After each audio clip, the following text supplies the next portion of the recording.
Caleb, po no bimi libanda te kusakana. Popo boy no bimo.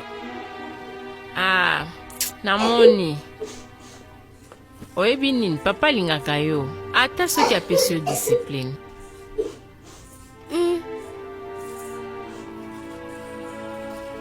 Eh, ozoyeba lisusu ntango tolonaki nzete ya pomme.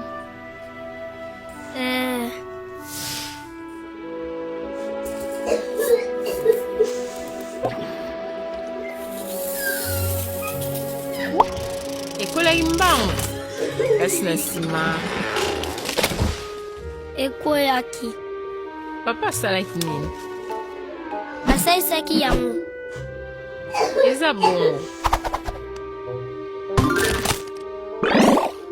Basinga ebebisaki nzete yango. Te, ekolaki semba. Yehova pe papa basembolaka yo na batango mosusu kaka lokola nzete. Ozoyeba lisusu oyo Bible elobi Yehova apesaka disipline. Yehova apesaka disipline na bao alingaka.